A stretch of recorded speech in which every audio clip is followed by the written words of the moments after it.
Hey, you guys. Happy Monday. Happy Monday. Happy Monday. Happy Monday. Listen, I am so excited again today, tonight. Excited to be on here with you all, with my guests that I'll be bringing on soon. Excited to talk about this movement. Excited to just have this series continuing to move, right? You all, those of you who have been following, those of you who have been on the calls, or not the calls, but the lives, you know that I have been sharing a lot about my excitement with doing the Life After Divorce with men, with the men's edition, right? And I'm excited about that, and I'll share why. Because how often, and it's more so now, but how often do we hear men really just being open and honest and transparent about where they're at, where they once was, like their emotions, their feelings? As I always say, we have men who parents have told them, as kids, ask them the question, are you a man or a mouse, right? And they were put in position to say, I'm a man. And then they grow up, and then they get girlfriends, and they become husbands. They somebody's husband, and that wife is asking for the softer side of Sears, as I say. But he has been told, hey, Zan, he has been told that he has to be hard. He has to be tough. He can't show his emotions. He can't talk about what it is that he's feeling, right? And so it's kind of a conflict, and so now here they are saying, I am here to tell the world that, I was once broken, or I am broken. I am healing, right? I like to say that there was once upon a time where I was saying, I'm healed. But then God had to show me some things. You don't know if you're healed or not until you're put in position to respond healed or not, right? And there were many times where I was responding not healed. And so I realized that healing is ing, is a consistent thing. It's always moving. You're always healing, right? I know that I healed faster as a mother because that was something that I practiced daily.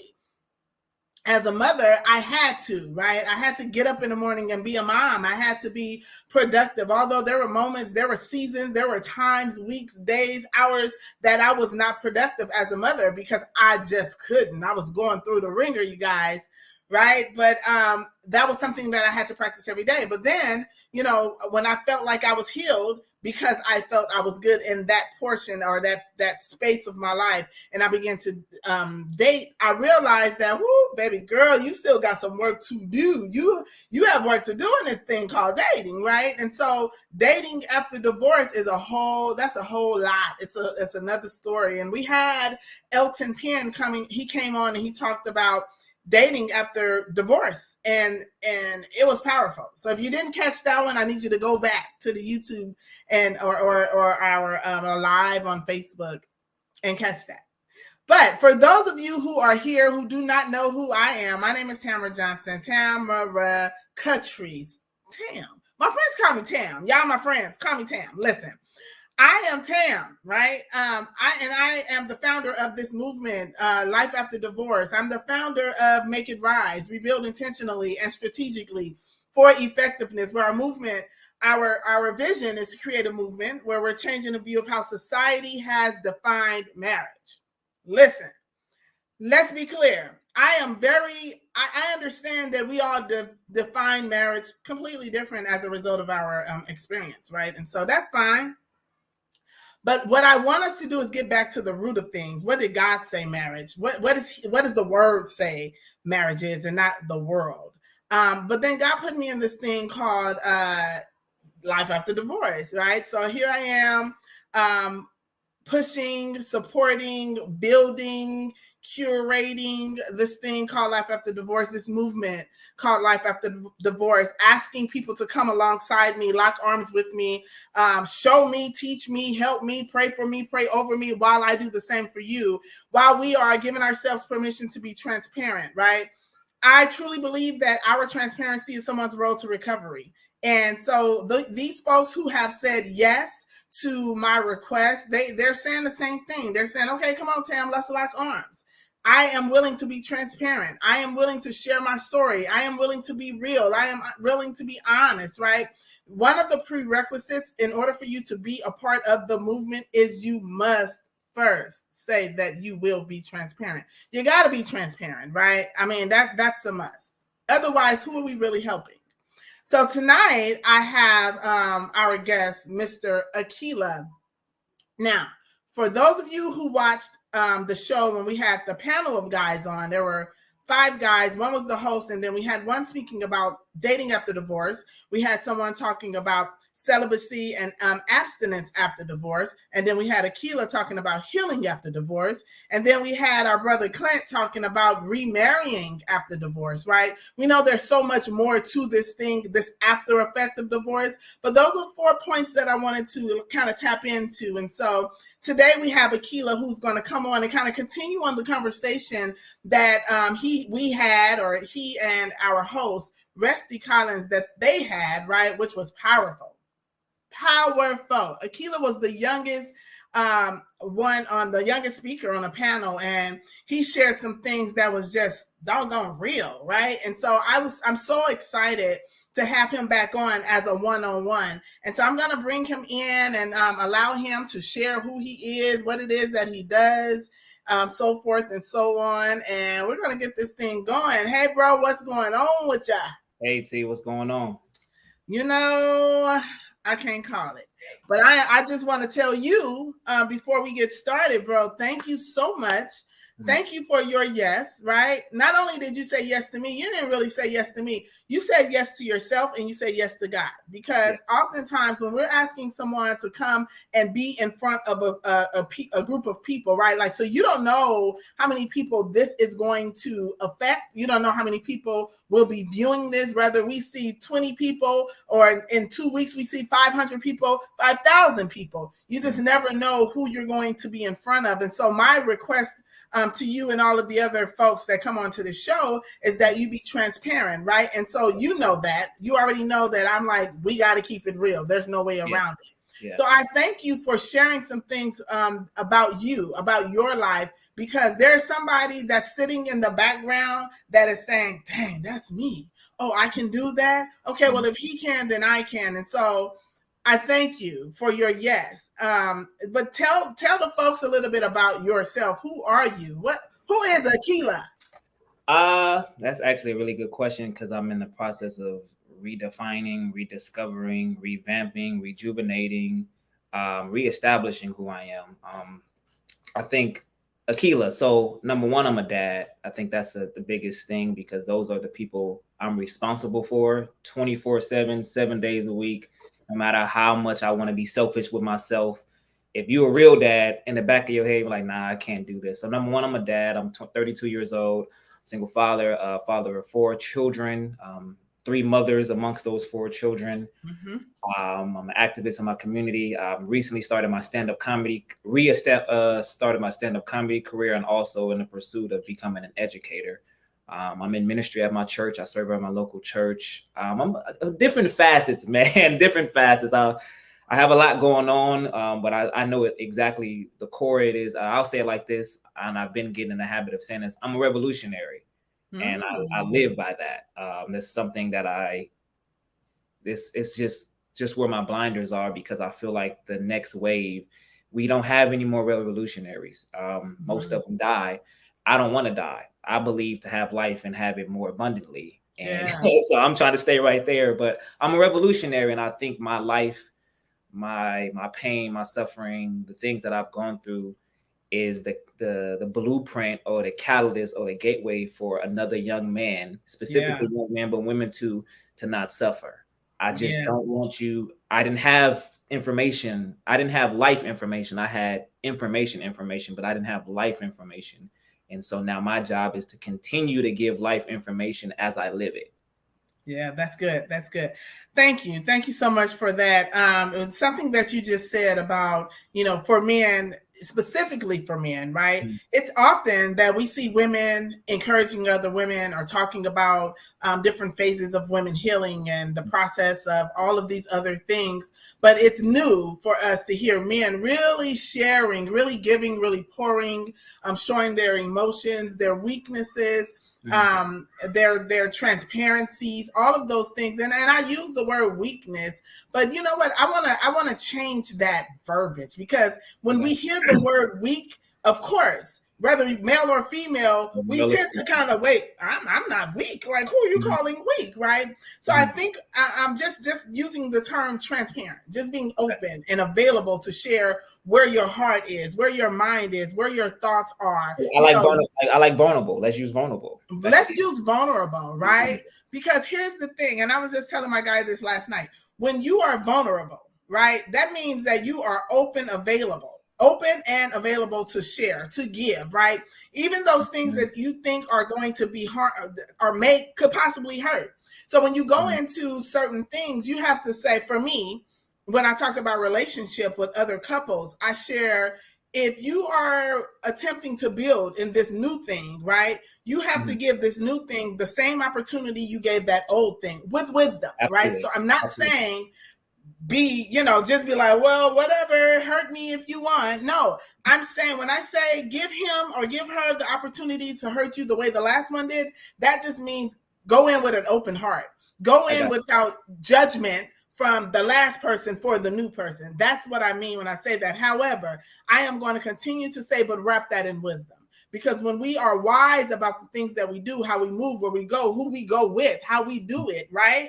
God is going to, if you're a believer, God is going to share with you, or if you're not a believer, your intuitions, right? We use different words for the same thing. But if you're not a believer, your intuition, that gut feeling, that something told me, right? But us as believers, we're going to say the Holy Spirit, we're going to say God said, Jesus said, right? And so I thank you so much for saying, I want to be this thing for the man, and especially the young man. Aquila, how old are you?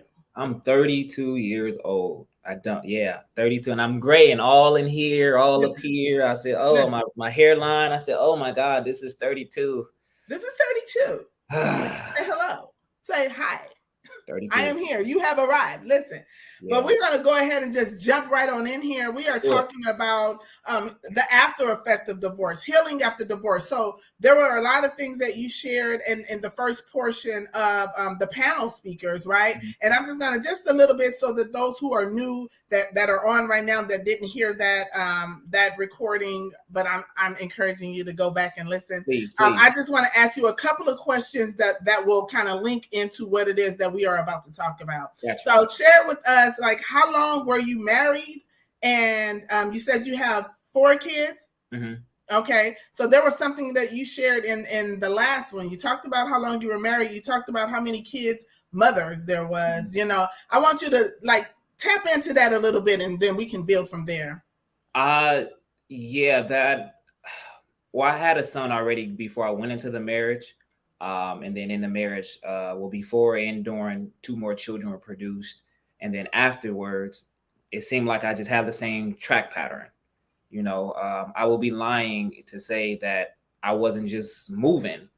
It's like you hit your head and you daze, and then you wake. I literally was just telling my therapist about a couple of weeks ago. It's like, man, my 20s was just, and so much chaos was created because I had not begun the healing journey. That now in my 30s, I have to do so much overhaul work, because not only was I hurting, now I have people, which will be my children and even my future wife. I have to do damage control, because now I understand responsibility. Now I understand stewardship. And it's really hard because I'm still learning. And I don't have it all together. So I was married briefly, but legally briefly, but how it is, the extenuation circumstances. And then I got into my longest relationship with my youngest daughter's mother, and that seemed like a marriage in itself. And so I just saw myself on a track record of falling into the same trap. If we want to talk about generational curses or genetic things being passed down, majority of the men in my father's side have multiple baby mamas or mothers of their children. No, these is facts. Me and my cousins have a whole group chat. My uncles were so wild. We got cousins we meeting. Wow. It's really ridiculous. And I saw that, and not saying that my uncles are bad men or things like that. My dad are not bad men. It's just I didn't want that to be a thing. I had already placed my children in situations that makes me and them uncomfortable to a certain extent. I'm already dealing with the different mothers, the different, Okay. it's my mom said it the other day, it's 4 children, 3 women, and 1 of you. Literally 4 children, 3 women, and 1 of you. And she's just now realizing how much stress that is on a daily.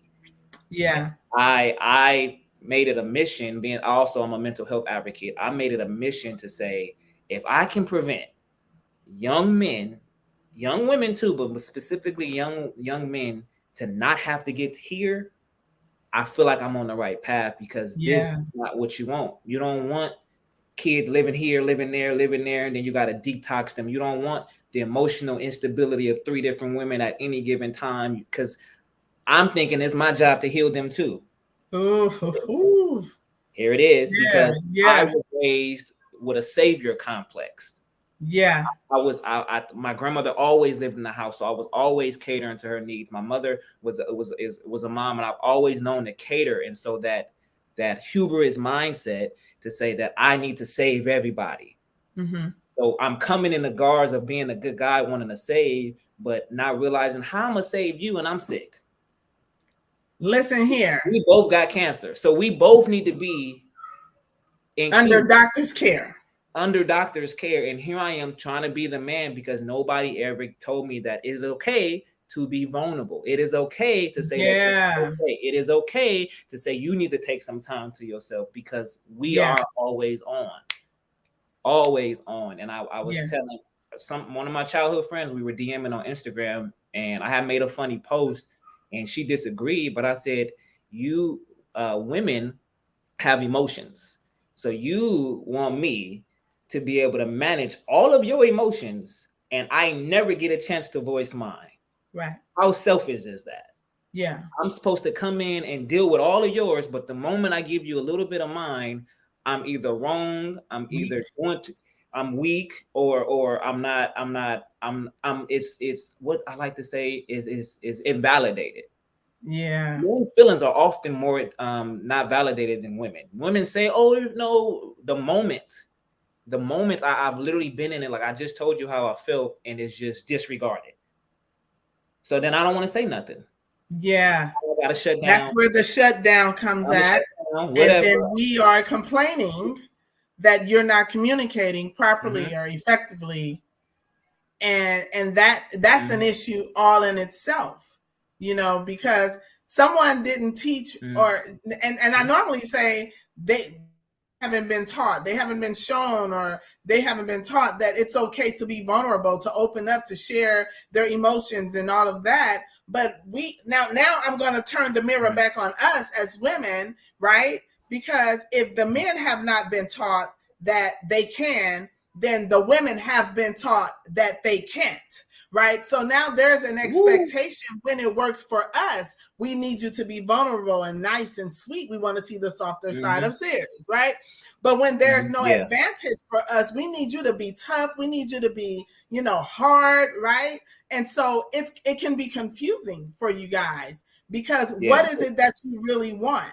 And as you said, as you shared, how fair is it that you get to tell me that this is how I all feel of your whole day, everything, but the moment that I begin to share about how I feel, it's not received.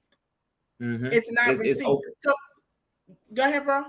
It's more so like I feel like men's emotions are treated like a convenience store.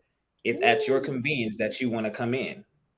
It's it's when you want to deal with it, but I'm always having to deal with yours, because usually a lot of men's emotions is regulated with, and sad to say this, but his finances, that's a huge major stress factor. His status, his finances, if things are going good, is the house is going good. Women, you a mother, you've been a wife. When you mad, the whole house is upside down. And it could be something to the point where I have to go negotiate with children. Hey, what's going on with your mama? Right. So what you do? Because when chaos is for you, all of this chaos. But here's the thing: when chaos is in my life, I'm expected to always have discipline. But the moment I mess up, the entire family structure has been destroyed. Yeah. The moment I have a weak moment, and for me, and I'll just be, again, we transparent.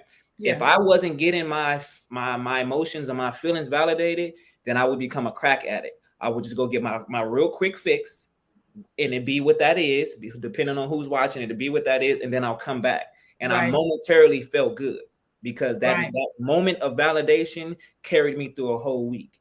Because I didn't even know, I never was validated by my mother in a sense of hugging and kissing. We've gotten a lot better, but imagine not knowing what true intimacy was. Right. Imagine not knowing those things. Like I knew the dating, the holding your hands and things like that. Yeah. Because like what, I didn't know that I was bleeding. That's the hard part. Like, I didn't even know. You don't realize how much stuff is in you and it falls onto other people. And how here I am getting in relationships and getting in situationships and bleeding on these women. Yeah. And now I'm looking up trying to figure out why I got so much chaos in my life, because I didn't realize I was leaking. I didn't realize you was bleeding. You didn't realize you were leaking until. So what was the aha moment where you realized, you know what? Wait a minute. Because 9 times out of 10, when we talk about this healing after divorce, I know for the story that you shared, the healing didn't necessarily start at the marriage. The healing, the need of healing. Let me say that. The need of healing did not start at the marriage. The need of healing started way before the marriage, and you brought it over, rolled it over into the marriage, right? So when did you have that aha moment? What was that pivotal moment for you? The pivotal moment, I would say, going into COVID and my mental health journey. For people who don't know, I'm on the spectrum and I also have ADHD. So when these things are now coming up, also during that COVID, that beginning of COVID, I was in a love triangle. I had a lot going on, like just chaos while the world was shut down. But I'm gonna just be honest, because most of these dudes be on podcasts and interviews, they be fronting. I got my feelings hurt, man. I said, whoa, what was broken? This? Your heart was broken. Oh my goodness. I said, Black women go through this all the time? But I've had my ego bruised and, you know, my pride, like, oh, okay. But nah, I was in shambles. Shambles. I'm not eating, not sleeping. I didn't want to go to work. I didn't want to deal with my kids. And then it was COVID. So I'm just sitting in it, and I get on social media and I'm seeing it, and it just was too much. And it just was like, yo, I'm gonna have to figure this relationship stuff out, because I don't have another one of these in me. Straight up. Yeah. I'm cool. Yeah. You can have it for 500, Alex. No, sir. No, not that. Wow.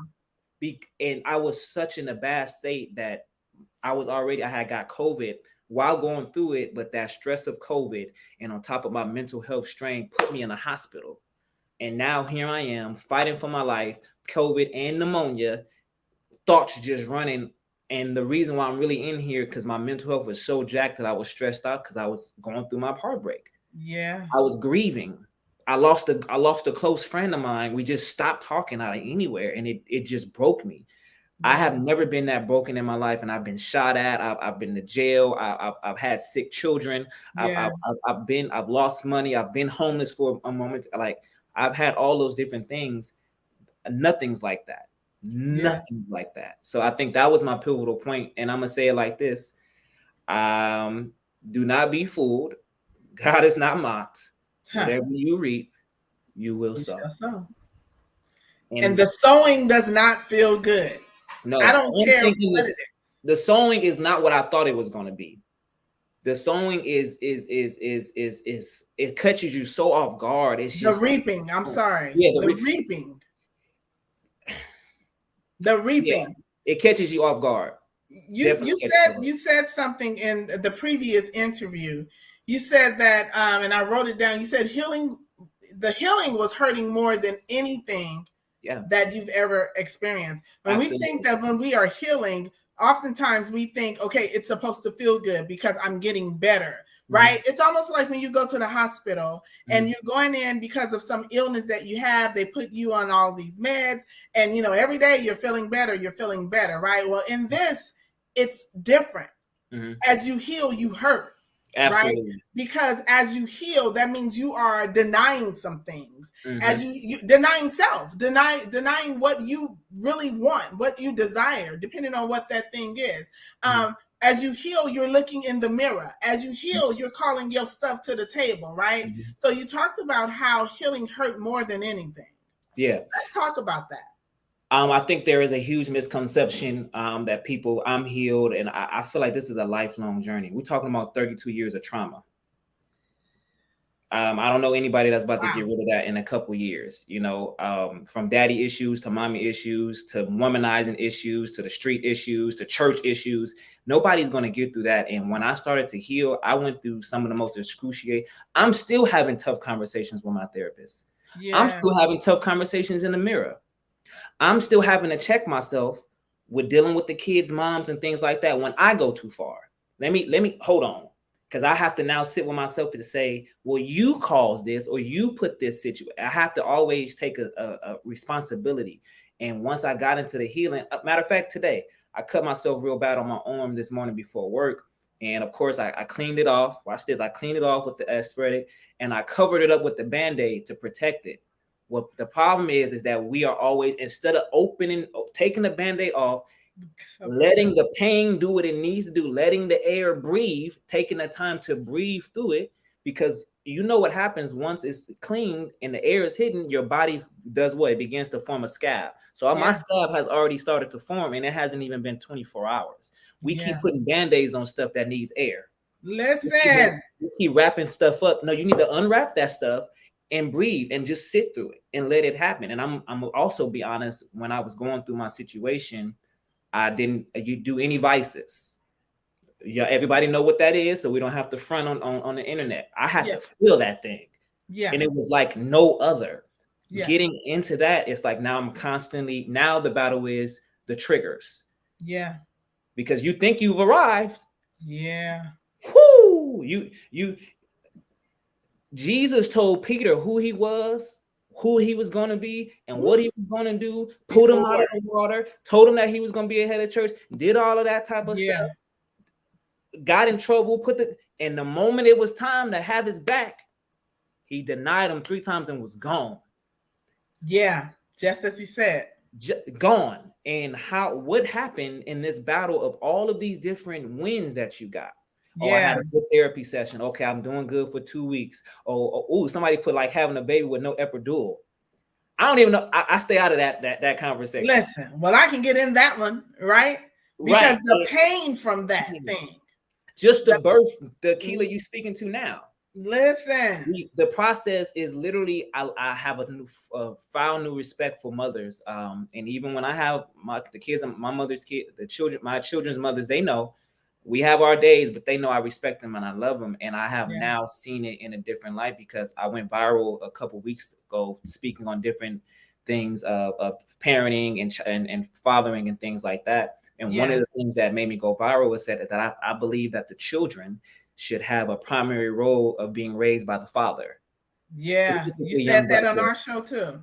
I stand by that simply because there's so much happening in the making of the child, the 9 months of the child, the afterbirth of the child. We gotta worry about postpartum, all these different things.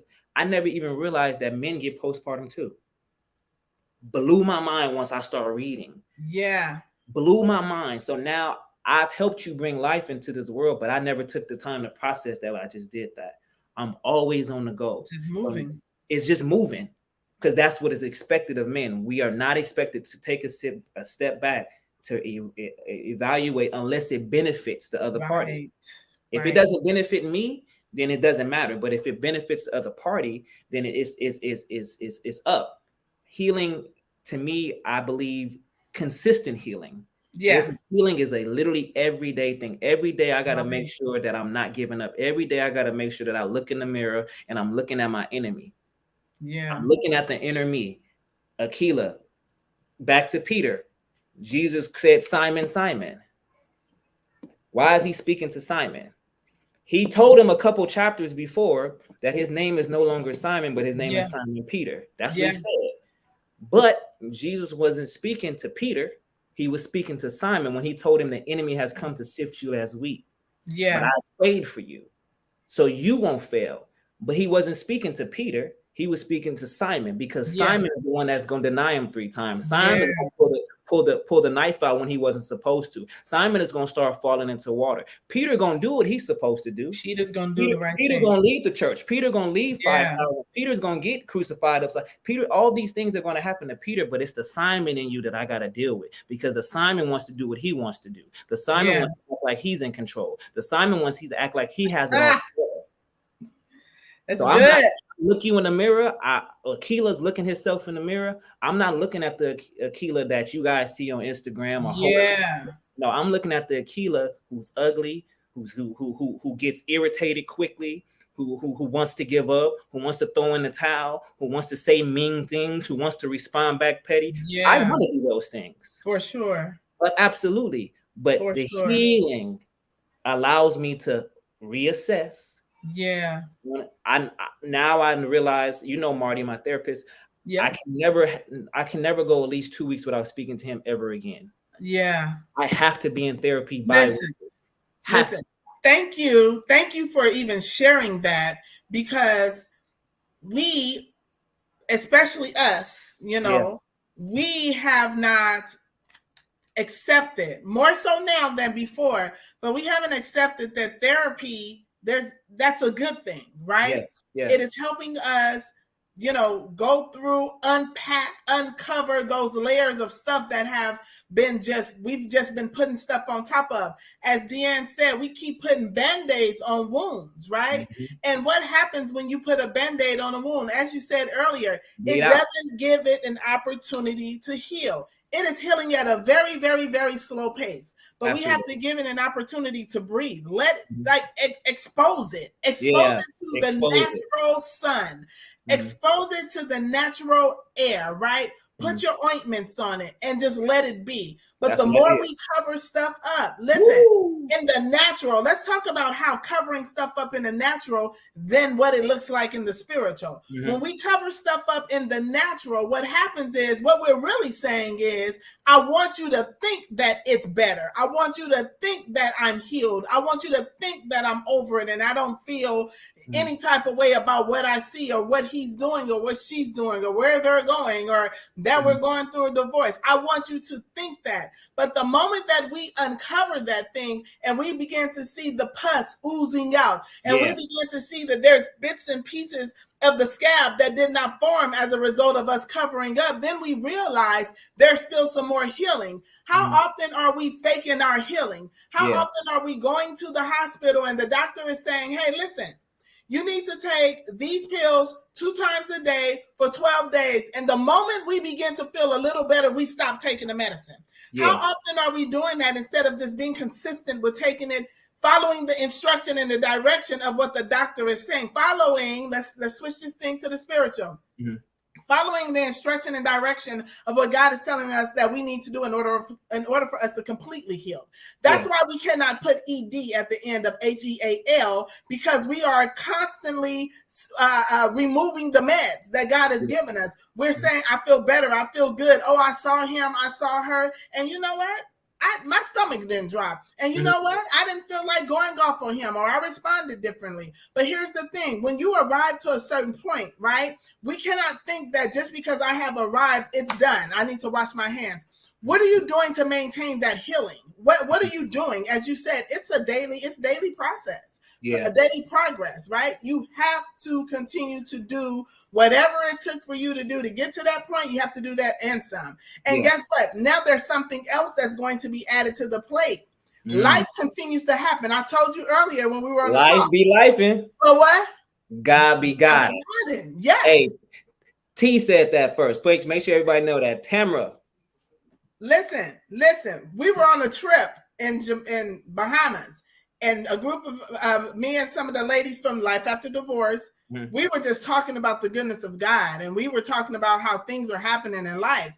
But here's the thing, just giving light, shedding light on what God is and who he is in our lives, even when we're going through. And that's what that saying was born at. Life be lifing, but God be Godding, right? Yeah. And so we got it. When we're talking about this healing thing, bro, I want you to share your process of healing, right? Okay. Like, I know you said that it was during COVID, but what were the hard things that you had to do for you to begin to heal and still continue as father, employee, all of the things you still had to do, because it doesn't stop just because you're going through something in life. What was your process? I was in therapy.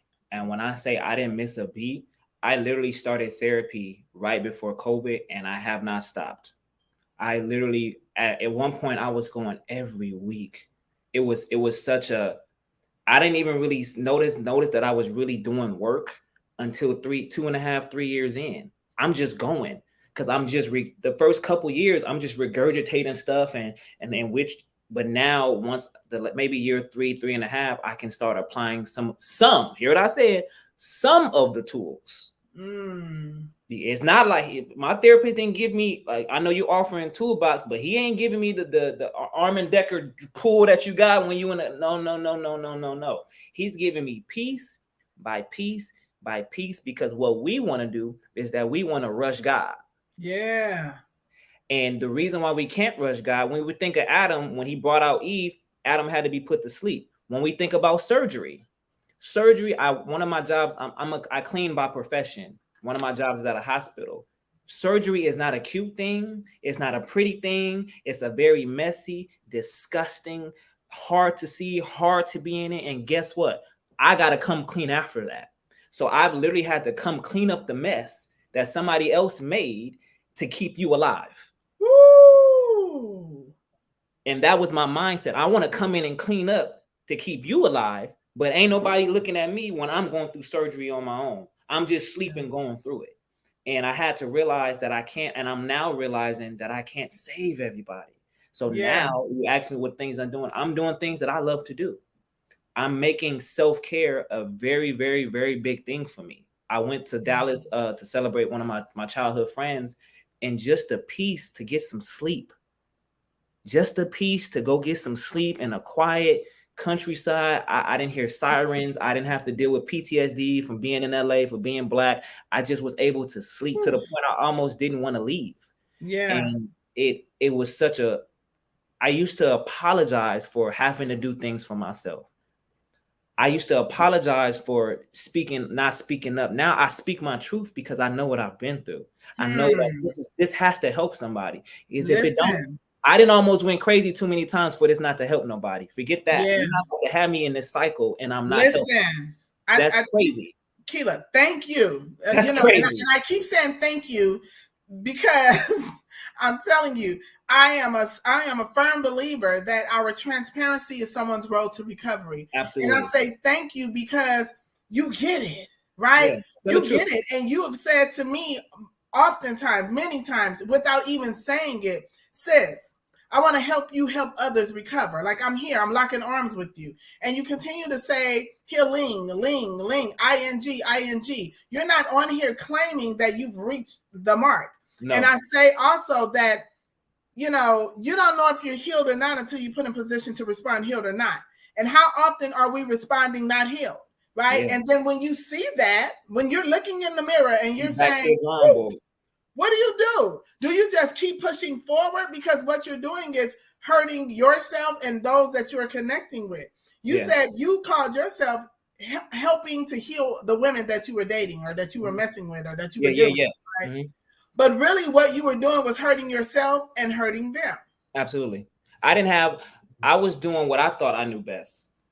How? I know at my job, you need a certain amount of tools. You need a certain amount of equipment to get the job done. Like right now, we're doing floors. We can't do floors unless we do some heavy moving and moving the desk out and things like that. Yeah. We can't do floors unless we sweep around and sweep up all the particles and the dust. And then I got to lay down some stuff to get it to sit on there to bring up the other stuff that we didn't get. And then we got to come in with a scrubber and scrub that type of stuff to make it squeaky king. And then I got to bring water in there to rinse it in a couple more times, and then I gotta let it dry again, letting the air hit it. And then what we like to do to make it look like a pier that is clean is lay wax on it. You want to put 3 to 4 layers of wax to get the shine. Yeah. And then move the furniture back in. But that was just, here it is, T. That was one classroom. We got a whole building that we got to continuously do this for. And so like David, when David's after God's own heart, or when you read creating me a clean heart and don't take your spirit, these verses is because David was constantly chasing, because he still messed up after he killed Uriah. Yeah. He didn't kill the man, took his wife, had a baby, and the baby died, threw up, then had another baby. And then he still do some crazy stuff later down the line. Still doing something crazy. What we do. And so as a believer in that faith, I had to start looking at these biblical examples and these biblical characters as a process. Moses didn't become Moses. He couldn't lead until he did 40 years in Egypt and then 40 years in the wilderness. He was 80 when, quote unquote, 80 when he was doing stuff. So how am I expecting? I told a young lady one time, I said, you expect me to be I'm 32 years old and I've been stuck in my ways and I'm just now coming out. But you expect me to just be end all be all for you, but you haven't even started the process. Oh, let's talk about it. I don't even look. I'm let's talk about it. Of dating in relationships. I need you to go get some help, because I am not your savior. I am a nurse. I deal with some of your symptoms. Here it is. I assist the doctor. But the physician is the only person that's going to be able, the physician in you. The doctor can't do anything. He might save your life, but he needs permission to do certain procedures on you. Here it is. So you can't just, you got to make that decision for yourself. Yeah. I'm not married, so I don't have the power or attorney and things like that. So boo-boo, you're going to have to figure this out, because I did. And I'm constantly trying. I'm constantly saying, I tell girls, I've told women, my friends, who's pouring into you? Listen, like why are you just stuck in your mindset to where you think what you think is okay? Nobody's correcting you. Nobody's holding you accountable. This accountability word for women in my age bracket is just goes over their head, because it's like not just your age bracket. It's a. Wait, did you call me old? No, I said an experience. Like, come on, man. Experience. I like saying experience. Yeah. No, it doesn't stop at a younger age. It's mindset, right? So it's mindset. And what happens is, when, again, I go back to when no one has shared or showed us, right? Because I can share something with you all day. I was just having this conversation last night with my guy. You can show me something. Mm-hmm. He said, you can show me something. You can tell me something all day. But it's not until I see the actions behind what you're saying, right? Where I say, you got it. Because I am a wordsmith, I can speak it, I can sing it, I can say it, right? But it's harder when we are trying to put those words into action if no one has really showed us how to do it. So it's a process. And so it doesn't come with the age. I want you to know that. Yeah, I'm hearing. I'm like, wait, so dudes in their 50s is acting like they 24, 25? Yeah, dudes in their 50s are acting, yeah. But here's the thing. What I celebrate in is when he says, whoever the he is, when a man says, or when a woman, but since we're talking about men, what I celebrate in is when he raises his hand and say, I need help. When he says, I need therapy. And we're going to have a guy on in a couple of weeks talking about therapy after divorce, right? Definitely tuning in. Finney. Oh yeah, Finney's my uncle, y'all. That's my uncle. So we're going to talk about that. Yeah, we're going to talk about therapy. We're going to talk about the importance of that. But we're talking about the importance of healing, because before we can even step into new relationships with ourselves. I'm not talking about dating someone right now in this moment. I'm talking about stepping into a new relationship with yourself, right? Because you cannot treat yourself the way you were before you began to heal. You cannot speak to yourself the way that you spoke to yourself, the way that you did before you began to heal. You can't take yourself to the same places, right? When your mindset began to shift, when you begin to look at things from a different view, a different angle, you don't go to places you used to go to. And even if you step into those rooms, you're looking at it from a different place, right? Absolutely. A different space. You may not be looking for that validation. We talked about that a little earlier. God had to tell me some time ago, the only validation I need you to look for is for the tickets for your vehicle. Other than that, do not look for validation from men, right? I had this thing where I needed to be validated by men. Listen, because of what I went through with my ex-husband, I was questioning, okay, what part did I play in this? I need to know. I need to know that was not me. I needed to know that. And God says, but I'm telling you that. Why do you need validation from the physical, from the man, right? From men? Because the way that I was asking for validation came off as if I was asking for attention. So I didn't get to roll out this thing called Life After Divorce Men's Edition until I got that lesson. This has been in works for over a year now. And God said no. He said no, because you're going to step in and mess something up. It wasn't until I healed, or I began to heal in a way and listen to what he was saying to me about me.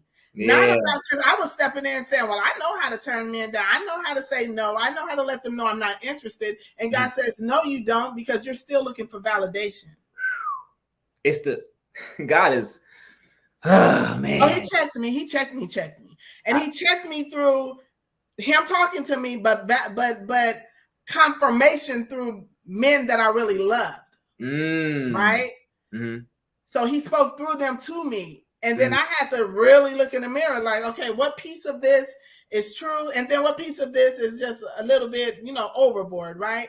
But God will share with you about you. We're too busy looking out the window at other people, pointing fingers and saying, this is why I do this, that, and the other. And God is saying, you missing it. It's going right over your head. Your healing is in that mirror. Your healing is in your honesty. Your healing is in your obedience. Your healing is in you saying, okay, this first thing first, me. And we don't want to do that. We don't want to look at ourselves because we're embarrassed. We don't want to look at ourselves because we don't want people to think that we don't have it all together. And reality is we don't.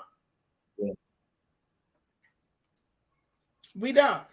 I think for me, when the healing was such a multifaceted, the healing is a multifaceted experience, because now I learned what forgiveness is. I mentioned that last time. I began to forgive myself for things that I had no control over. I didn't have control over being a product of a single teenage mom. I didn't have no control over my dad not being poured into properly, and he wasn't able to pour into me properly during those times. I didn't have control over that. I used to blame myself for everything, and I never told anybody that. So I'm gonna tell you, and I say this publicly, a lot of my confidence, a lot of my arrogance, a lot of these things were shadows. Because I never wanted you to see. If you know me, if people hear, oh, Aquila, he's a good guy, he's party, he's talkative and things like that. But I had to realize that those were coping mechanisms. Because I never wanted to take the time to just sit with myself. So God said, okay, that's what you want to do, then this is how we're going to do it. It just so happened the pandemic and the world was shut down, and I began to sit with myself. I never took the time to sit. I never took the time to reflect. I never took the time going to therapy. I'm telling things that I've never told. Now I have the courage to tell my mom, this happened. Dad, this happened. My kids, this happened. This was the first time I had ever been letting myself know. You know what you say is you hear it yourself. I'll say stuff, and now I'm revitalizing it in my own head. So it's like, whoa, you were a teenager. Forgive yourself. Forgive yourself. Forgive yourself. And I'll start crying. Forgiving yourself is such a liberty, because we put so much pressure on ourselves. And who knew better at 18, 19, 20, 21?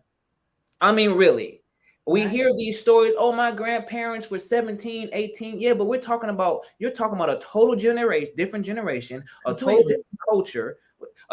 They were becoming men at 12. Your granddaddy dropped out of school at 7th grade and had to work in the railroad. So of course, by the time he was 18, he had already been doing man stuff this whole time. I had my first kid 2 months after high school. My mother was still paying my bills. Wow. You see what I'm saying? So what? Yeah. I didn't even know who would have thought being a teen. And then here comes another kid. So now I just got this kids, and I'm a kid. Wow. I'm a child. I had to I constantly forgive myself for that. Because Yeah. now I'm raising my teenage sons, specifically my teenage sons. I'm doing the best that I can while not trying to be triggered, because I'm trying to make sure that I'm being who I needed at 12 and 13 while also learning who I am at 32. That's very hard. Ooh. That's very hard. Wait. Say that again say that again. I said I'm raising my sons, specifically ages 13, getting ready to be 14, age 11, getting ready to be 12. I'm raising them in such a way that I'm trying to give and be who I needed to be in my preteen, teenage years while discovering who I am at 32. Wow. Me and my dad, I love him to death. It's such a back and forth pull thing. And I have to find ways to find our moments, because it's hard. And I told my dad, it's hard to be your son when I'm raising sons. I don't have the time to be your son, even though I still want to. Even though I still want to have that call from my dad, and every now, hey, how you doing, Aquila? What's going on? Come to the park, work out with me. How the kid? I crave my dad still, but it's very hard and triggering because sometimes I don't have the time. I'm 32, trying to figure out how to raise a 13-year-old. I say this, some of my major pressures is forgiving myself and understanding that a lot of things happen at a young age to me. A young man lost his son, and it really shook me because I couldn't know what to say if my son was gunned down behind a girl. And you see what I'm saying? I wouldn't know what to do being a young dad, letting him, yeah, you got to do your schoolwork, but yeah, you can have fun too, because I'm not trying to take those things away. But now I'm dealing with different types of pressure because he's literally doing everything against what I'm trying to do. Yeah. And it takes patience with myself. So I look at him and forgive myself. Mm-hmm. I'm looking at my children, my sons, while forgiving myself. So when they act out, I forgive myself. When he's frustrated, I forgive myself. When he's irritated, I forgive myself, because a lot of the things that have happened to our children are not our children's fault. Most of the things that happen to our children are not our children's fault. So now I'm in such a vulnerable place right now, raising my sons, that it's like I don't have the emotional time to deal with things that are not honest and transparent, because I am no longer trying to build in hypocrisy and a facade. Because look how much pain had to happen for me to get here. So when I meet young men, older, I've been on the phone with 2 to 3 different men in the last week, calling me, asking me for advice on how to deal with the kids' moms, the back and forth my kid is doing. I'm giving advice that I'm learning. Yeah. Literally, I'm not telling them anything that I wrote a book on, got a thesis paper, did research. Man, this just happened to me 2 days ago. Yeah. Literally. So that says a lot. You know, we don't go through stuff. The things that we go through doesn't necessarily mean it's for us. Absolutely. 100%. We go through things, and I say it often. And it'll be years later, and some woman will come and talk to me, and I'll say, that was for a time such as this. Mm-hmm. Right? Mm-hmm. I had to experience that. Yeah. Because God already knew that he was going to have us cross paths. He knew that I was going to have to be the voice of reason, or the person who spoke, who was able to be very honest and transparent about what it is that I went through in my relationship, in my marriage, with myself, right? In order for this individual to get it. Because not everyone is your assignment, right? Yeah. They can experience something that you've experienced, but it doesn't mean that they are your assignment. That savior complex. Listen, when we don't give ourselves permission to do the assignment, listen, we are letting God down. We are hindering the individual that is a part of our next step, right? In order for that person to move to the next step or the next level, we must be vulnerable enough and open and honest enough to share what it is that we've experienced, how it made us feel, right? But we are the example and my thing is, I'm not telling you that this is what you need to do. You have to do it the way that Tam did it, because if you don't, it's not going to work. No, I'm here to say Tam did it, so there's hope. I'm here to say, I know another group of people that's done it. So there's hope. I'm here to say, you know what? I got a few men that I can connect you with, because that was my main focus and my main goal. Like, Lord, men step to me and they're asking me questions about things that I really can't answer as a man because I'm not a man, right? I can only give you the experience from my side, my point of view. But every man that I have connected with that has become a part of the movement has said, Tam, if you need someone to mentor, to counsel, to share, to pray, send them my way. And that is what I needed. That was the needed piece of this movement because I can't do it by myself. I cannot do it by myself, right? And so I'm just grateful that we're having this dialogue. We're having this conversation. You're talking about healing. You're talking about forgiving. And not only are you talking about forgiving, not once did you say, I forgive my ex-wife. You're talking about forgiving yourself. Do you know how big that is? Before you can forgive someone else, you must first forgive yourself. Honestly, I don't even bring them up no more at all. I'm dealing with me, and I want to say, it's two things that I want to say. The first thing, and I'm gonna make it quick. I want to commend you because I remember I went to one of your events a few years back, and I know you and your ex-husband. We got our love for each other, and when you threw the event, you had mentioned that you guys were on the brink of divorce. Blew my mind, right? And then about maybe a year or two later, because at the last event, it was all cute and it was all nice and smoke screen and mirrors and things. I'm like, oh, okay, they rocking, they about to make it. I'm like, you remember? I think you know what event I'm talking about. I say, man, y'all was going through a divorce. Y'all was just lovey-dovey, Then maybe 2 years, I don't really know the time. That's none of my business. To find out that y'all actually got a divorce, and you were public about it. So it's like that level of vulnerability to say, I thought I had it all together. Listen. And then down the line to realize you didn't have it all together. And then to come back and forgive yourself for both times. Yeah. Is that made me say that, oh, it's okay that I'm going through this. And secondly, I want to say going through this process of healing, I discovered my purpose. And I think a man's biggest insecurity in the way he can operate is if he has a purpose, and his purpose should not just to find a wife. His purpose, that should not just be your end all be all, to be in relationship and things like that. Those things come and go. Like you said, seasons. So everybody's not your assignment. Everybody's not. If once a man grabs a hold, if he's healing enough to understand that, yo, this is what I'm supposed to do. This is what makes me happy. This is how I can monetize off of it.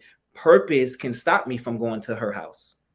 Purpose to make sure that I come home. See, you think it's about you. We have this facade. Oh, I come home to my wife and all that. Yeah. No, it's some days I do not want to deal with you. Let's keep it 1,000. Let's keep it 100. 1,000.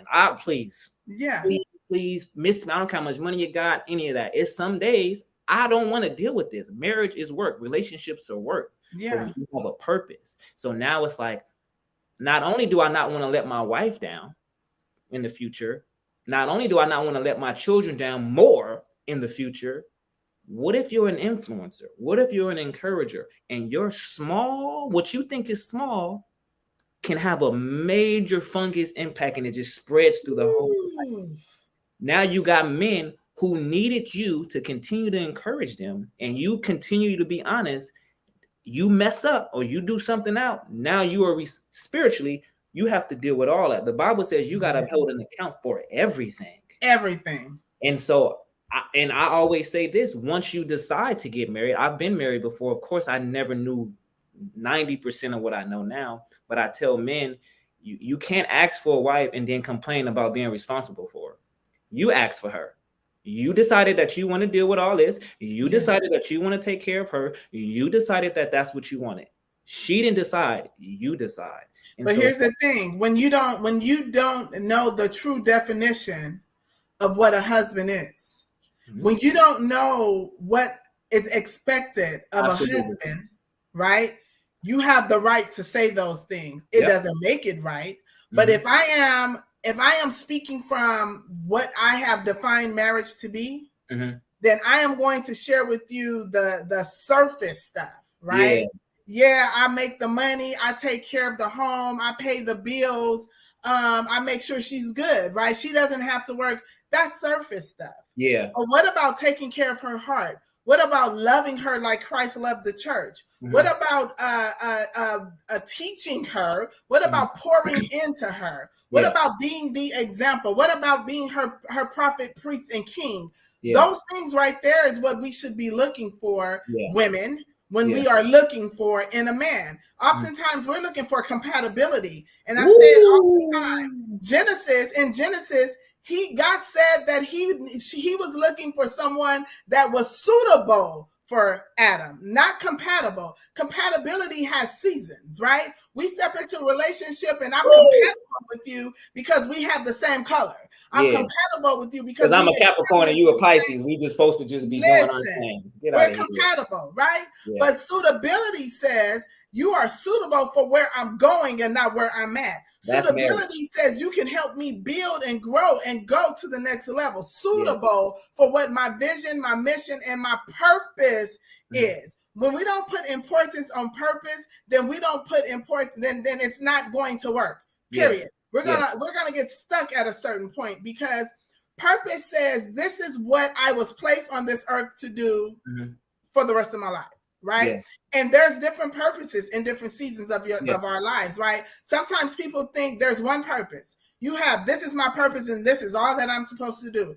Had that been the case, I would not be speaking to women or men that have been divorced. I said that my purpose was to speak to couples, relationships, to help them build, to grow, and show them what God said that marriage really looked like. So if I stayed in the box of saying my purpose is to create a movement where we're changing the view of how society has defined marriage, then that means I have stepped outside of my purpose and began to do something outside of my purpose. And I know that that's a lie. I know that God has given me purpose in different seasons. Now, here's the thing, the umbrella. My umbrella purpose is Make It Rise, where I am helping folks look at what marriage is. But the things that come up under there are byproducts of what God says that he need me to do. And when we don't know that thing for sure, when we're questioning who we are, what we should be doing, we will allow the world to tell us who we are, what we are, and what we should be doing, and we will follow. Absolutely. Because the world is going to come at you. The world is going to tell you everything that is against, that's good. It seems like they want you to do bad. And I always tell, I'm looking at marriage and pursuing, I say money, right? So I bring up the concept of money. I'll make it quick. Most men, again, when they got that bag, it's a little level of pressure that's just off of us, right? Sure. But I don't want the bag to have the bag. I want the bag to make things comfortable, because the best things that I know that I bring to the table or the house is that I want to make sure that you're walking in your purpose. So what is it that you do that I can help you get you to? So if I got to make a certain amount of money where you ain't got to work no regular job and you can be in your field and be happy, because when you happy, I'm happy. That's really how it's supposed to go. And this podcast stuff is going crazy because what real king never wanted to take care of his queen? Look at history. Let's look at it. I want you to be comfortable. I don't want you to have to stress and struggle. I'm a lot. Okay. Listen, I just said that a couple of weeks ago. I know I'm a lot. Please, what do you want to do? What do you do when you're not looking at me? What do you do when you're not texting me? Do you have a purpose? Do you have goals? Are you in school? What can I do? How can I help? Do you need to study? I'm not about to let you stay stagnant. My job is to cultivate. My job is to make sure that I put you in the best situation possible so you can be able to manifest the best person who you are becoming. That's my job as a husband. All that other stuff is that, going out, that's superficial stuff. If I can't water you and I can't get dirty with you with the soil, and sometimes I got to change the soil because sometimes we got to go to therapy, then sometimes we got to date more. I'm changing the different soils.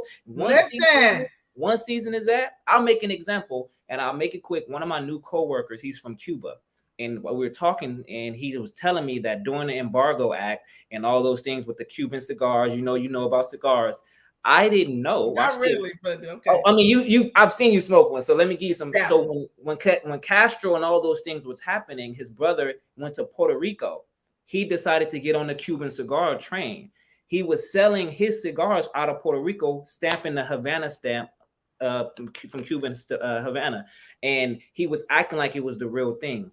real cigar smokers, them upper epsilon dudes, know what a real Cuban cigar is supposed to taste and feel like.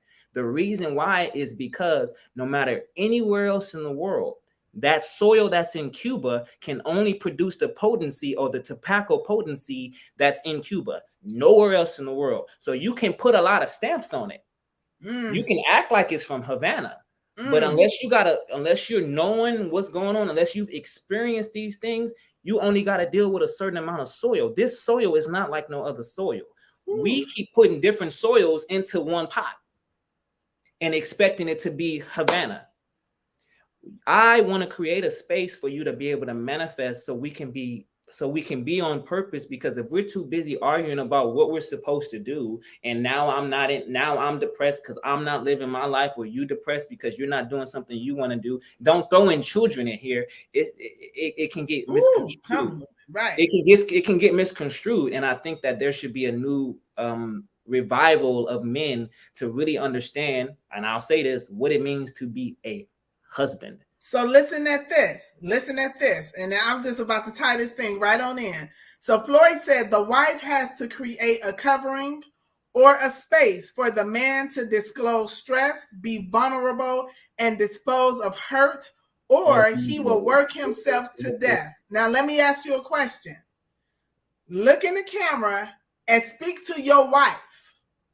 What do you need her to be for you so that you can be what you need to be for her? Now, I just went viral, now you about to have my DMs flooded. Okay.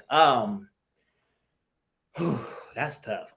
What I will want you to do, honey, my love. There you go. Speak to her.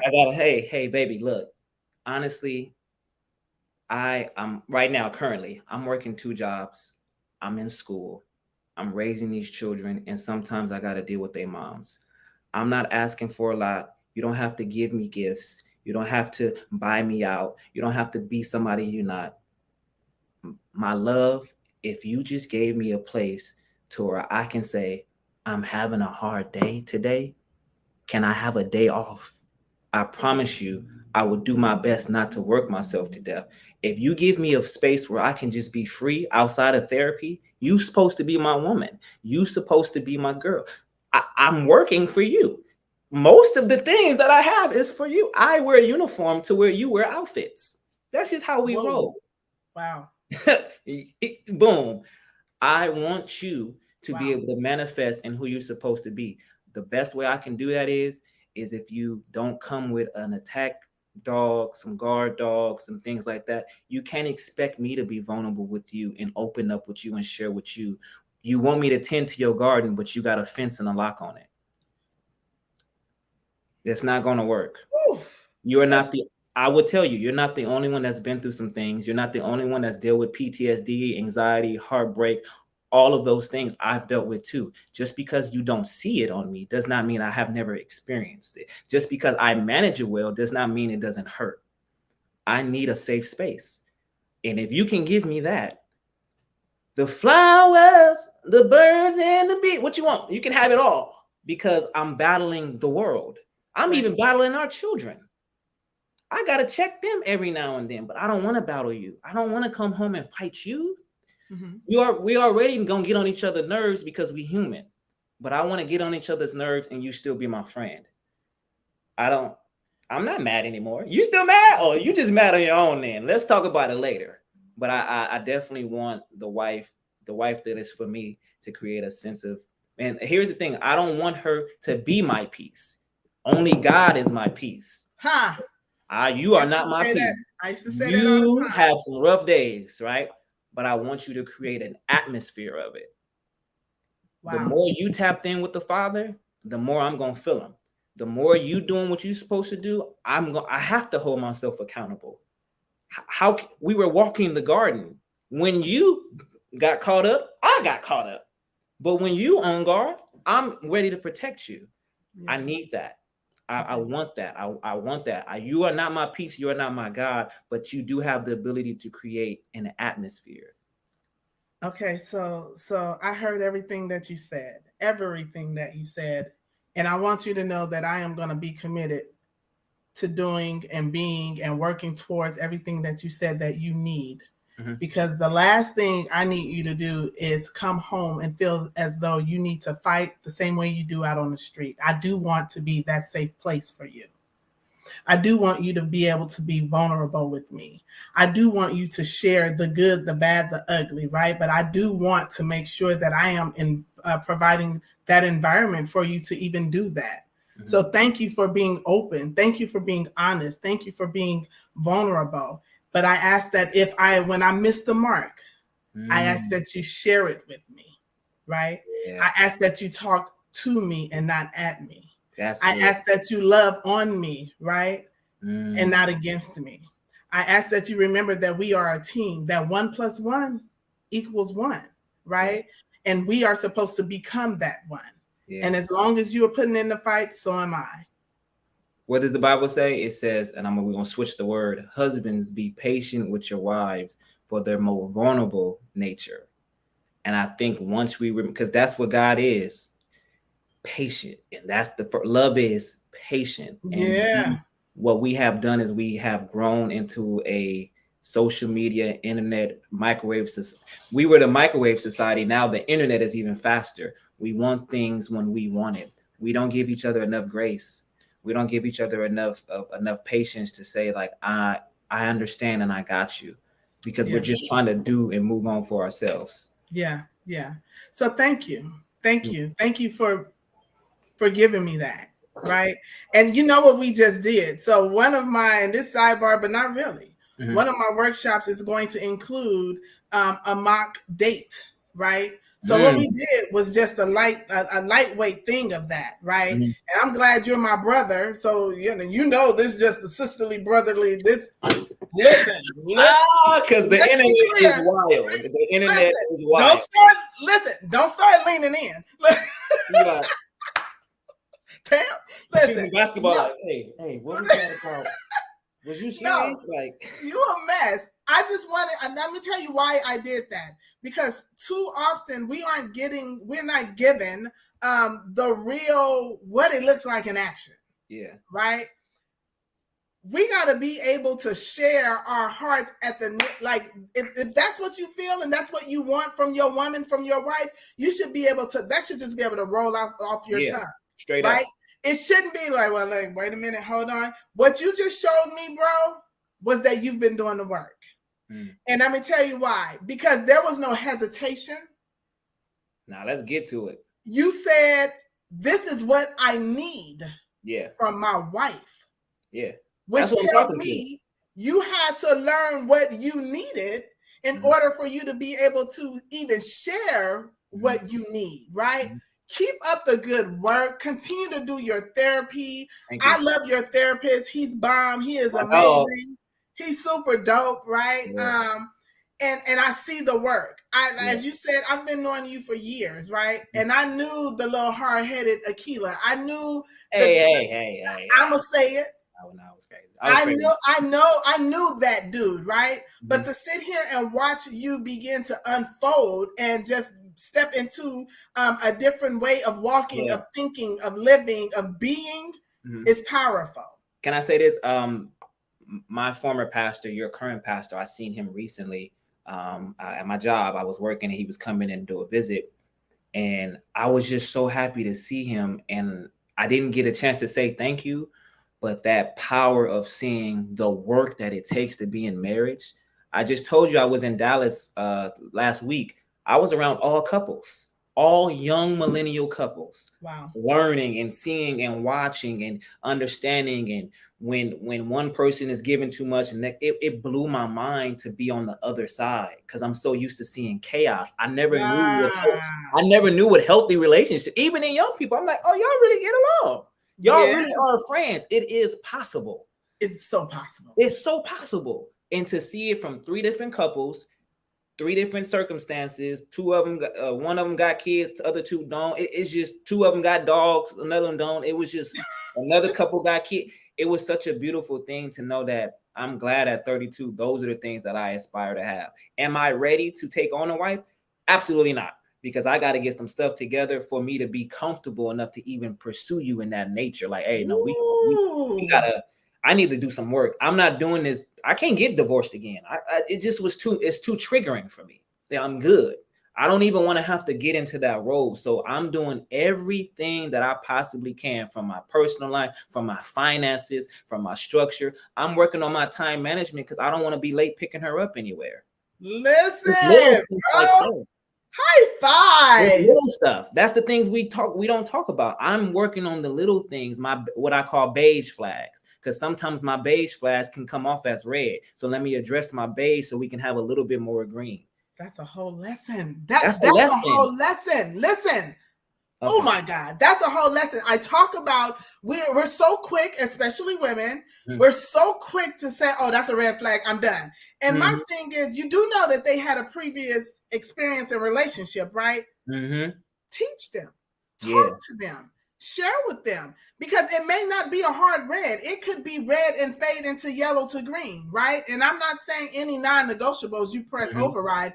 I'm not saying that. Yeah. But what I am saying is that everything that an individual does that you do not like or you don't care for does not mean that it should be defined as a red flag, period.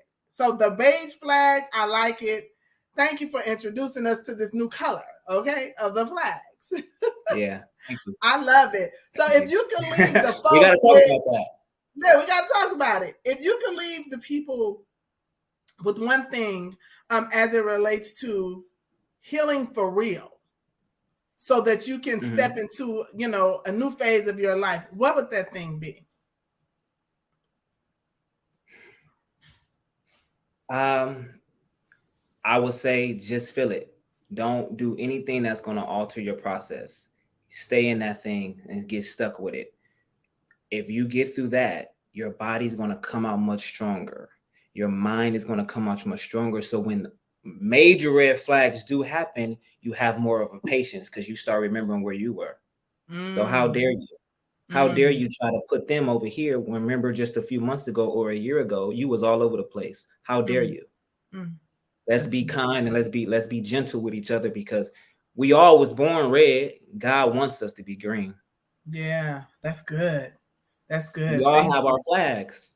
We all have our flags. And I think if we stop focusing on the red and start seeing more of the green, I think we'll be a lot better, because we just need to do better with how we are the patience for each other.